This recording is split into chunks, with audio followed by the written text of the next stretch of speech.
අදම ඇඩ්මිට් වෙන්න ඕනද? දැන් ඇඩ්මිට් වෙන්න ඕනද? හෙට ඇඩ්මිට් වුණාට කමක් නැද්ද? නැත්තම් පපුව උඩ ලොකු බරක් තියලා තියෙනවා වගේ. නැත්තම් පපුව උඩ කවුරු හරි නැගලා ඉන්නවා වගේ. ડોක්ටර් කෙනෙක් විදිහට ගොඩක් අය අපෙන් අහන දෙයක් තමයි දැන් මං හොස්පිටල් ඇඩ්මිට් වෙන්න ඕනද? අදම ඇඩ්මිට් වෙන්න ඕනද? දැන් ඇඩ්මිට් වෙන්න ඕනද? හෙට ඇඩ්මිට් වුණාට කමක් නැද්ද? නැත්තම් තව පැය 5කින් 6කින් රෑ වෙලා නැත්තම් හිට උදේ වෙලා ඇඩ්මිට් වුණාට කමක් නැද්ද කියලා. අද මේ වීඩියෝෙන් කතා කරන්න හදන්නේ ඔයාලා හැකි ඉක්මනින් රෝහල්ගත වෙන්න ඕන හේතු 10ක් ගැන. පළවෙනි රෝග ලක්ෂණය තමයි අපි හැමෝම දන්න පපුවේ කැක්කුම නැත්නම් chest pain එක. මේක මේ සාමාන්‍ය පපුවේ කැක්කුමක් ගැන නෙවෙයි මම කතා කරන්නේ. මේක ඔයාලගේ පපුවේ මැද හරියෙන් එන තද කරනවා වගේ නැත්නම් පපුව උඩ ලොකු බරක් තියලා තියෙනවා වගේ නැත්නම් පපුව උඩ කවුරු හරි නැගලා ඉන්නවා වගේ ලොකු තද කැක්කුමක් තමයි එන්නේ මේ heart attack එකක දින පපුවේ කැක්කුමේදී. heart attack එකක් එනවා කියන්නේ ඔයාලා අනිවාර්යෙන් හැකි ඉක්මනින් රෝහල්ගත වෙන්න ඕන. ඊට පස්සේ මේ මැදින් එන පපුවේ කැක්කුම ඔයාලගේ වම් පැත්තේ උරහිසට නැත්නම් වම් පැත්තේ බෙල්ලට වම් පැත්ත අත දිගේ යනවා නම් අනිවාර්යෙන් ඔයාලට මේ එන්නේ heart attack එකක්ම තමයි.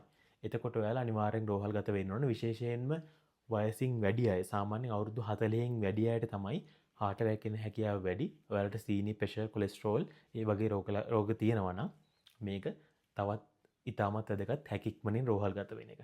ඊට අඩු වයසක අවුරුදු 18න් 20න් ඒ වගේ වයසෙත් heart attack ඇවිල්ලා අපි දැකලා තියෙන ඕන තරම් ඩෙත් වෙනවා. ඒක නිසා ඔයාලා හැකි ඉක්මනින් රෝහල්ගත වෙන්න. පරක්කු වෙවි ඉන්නේ නැතුව ඉක්මනටම රෝහල්ගත වෙන්න ඕන ඊළඟ තත්වය තමයි ඔයාලගේ ඇඟ පණ නැති වෙන එක. ඒක පණ නැති වෙන එකක් මෙහෙම කියමු. සමහරට ඔයාලගේ මූණ එක පැත්තක් හරියට වැඩ කරන්නේ නැහැ කියලා ඔයාලට හිතෙන්න පුළුවන්. ඊට පස්සේ අත එක අතක් පණ නැහැ, පණ අඩුයි, ශක්තිය අඩුයි කියලා හිතෙන්න පුළුවන්. එක කකුලක් විශේෂයෙන් ඇඟේ එක පැත්තක් ඒ වගේ ශක්තිය අඩු නැත්නම් පණ නැහැ කියලා හිතෙන්න පුළුවන්. ඊට පස්සේ අනිත් එක තමයි ඔයාලා කතා කරනකොට හොඳට කතා කරගෙන හිටිය කෙනෙක් ගොත ගැහෙනවා. කතා කරන්න අමාරු වෙනවා. නැත්නම් ක්ෂණිකව කල්පනාව අඩු වෙනවා. මේ වගේ දෙයක් වුණොත් අනිවාර්යෙන් හැකි ඉක්මනින් රෝහල්ගත වෙන්න ඕන. කලින් කිව්වා වගේ සීනි, ප්‍රෙෂර් වගේ තියෙන ලෙඩ නම් ගොඩක් වැදගත් මේක. දැන් මේකට හේතුව තමයි මොළයේ ඇතුලේ එක්ක ලේ කැටියක් හිර වෙලා වෙන්න පුළුවන්. නැත්තම් ලේනහරයක් පුපුරලා වෙන්න පුළුවන්.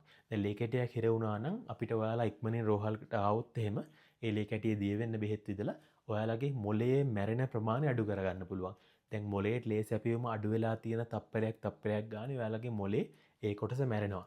දැන් ගොඩක් ප්‍රමාණයක් මැරුණොත් ඔයාලව ආයි ජීවත් කරවන්න බැරි ගන්නට හෝ ජීවිත කාලෙම එකතෙන් වෙලා ඉන්න වෙන්න පුළුවන්. ඒක නිසා මේ වගේ රෝග ලක්ෂණයක් ආවොත් හැකි ඉක්මනින් රෝහලකට යන්න. මීළඟට ෂණිකව ඇතිවන හුස්ම ගැනීමේ අපහසුතාවය. නැත්තම් ඔයාලා හයියෙන් හුස්ම ගන්න වෙන්න පුළුවන්. හුස්ම ගන්නකොට තද ගතියක් දැනෙන්න පුළුවන්. මේ රෝග ලක්ෂණ තියෙනවා නම් ඒත් ඔයාලා රෝහල්ගත වෙන්න ඕන. මේ රෝග ලක්ෂණේ heart attack එකක් නිසා ඇතිවන රෝග ලක්ෂණයක් වෙන්න පුළුවන්. හතිය තියෙන කෙනෙක් නම් අධික ලෙස හතිය වැඩි වෙලා ඇතිවන රෝග ලක්ෂණයක් වෙන්න පුළුවන්. නැත්නම් ඔයාලා ටිකක් තරබාරු වගේ කෙනෙක් නම් ඔයාලගේ ලේ කැටියක් ගිහිල්ලා පෙනහලට ලේ සපෙන රුධිර නාලේ හිර වෙලා තියෙන්න පුළුවන්. එතකොට පෙනහල ලේ යන්නේ. එතකොට තමයි ඔයාලට හුස්ම ගන්න අමාරු වෙන්නේ.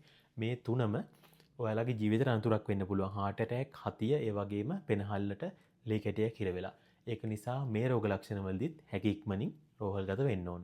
හතරවෙනි රෝග ලක්ෂණය තමයි අධිකව ඇතිවන, ක්ෂණිකව ඇතිවන හිසේ කැක්කුම. මෙන්න මේකෙදි නම් ඔයාලා පැනඩෝල් බෙබින්ද හරියන්නේ මේ වගේ අධිකව ක්ෂණිකව ඇතිවන හිසේ කැක්කුමක් ඔයාලගේ මොළයේ ඇතුලේ ලේනහරයක් පුපුරලා ඇතිවෙන හිසේ කැක්කුමක් වෙන්න පුළුවන්. ප්‍රධාන වශයෙන් වයසත් එක්ක වයසක කෙනෙක් නම් ඒ වගේම ඔයාලට ප්‍රෙෂර් එහෙම තියෙනවා නම් සීනි, කොලෙස්ටරෝල් සහ අනිත් ලෙඩ රෝග තියෙනවා නම් මේ වගේ අධිකව ඇතිවන හිසේ කැක්කුමක් අනිවාර්යෙන් ඔයාලා ක්ෂණිකවම රෝහල්ගත වෙන්න ඕන. ඊළඟට ඔයාලා රෝහල්ගත වෙන්න ඕන තවත් අවස්ථාවක් තමයි අධික ලෙස ලේ වහනය. මේක ඔයාලා මොකක් හරි ඇක්සිඩන්ට් එකක් වෙලා හරි තුවාලයක් වෙලා කැපිලා ඒ වගේ දෙයක් නිසා වෙන්න පුළුවන්. ඊට පස්සේ අධික ලෙස ලේත් එක වමන යන වෙන්න පුළුවන්. අධික ලෙස මල පහත් එක්ක ලේ යනවා වෙන්න පුළුවන්. මේ වගේ අවස්ථාවකදී ඔයාලා හැකික්මනින් අනිවාර්යෙන් රෝහල්ගත වෙන්න ඕනේ. දැන් ලොකු තුවාලයක් තියෙනවා නම් අපිට ඒ තුවාලේ මහලා ලේ යන්නේ කඩු කරන්න පුළුවන්.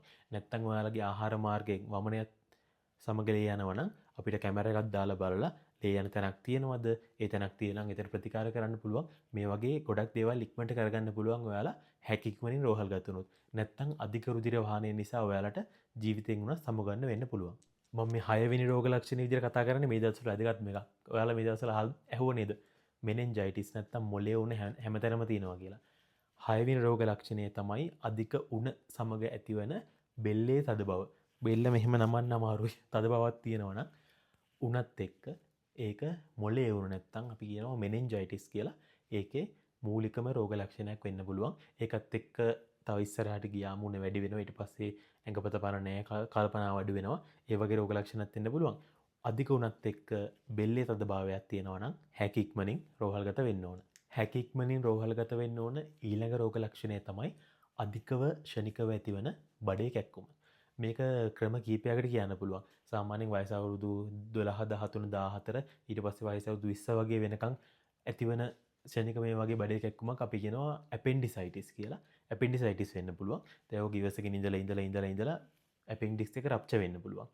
නැත්තම් ඒ රප්චර් වුණා කියන්නේ පුපුරන්න පුළුවන් මෙතන ඇපෙන්ඩික්ස් එක.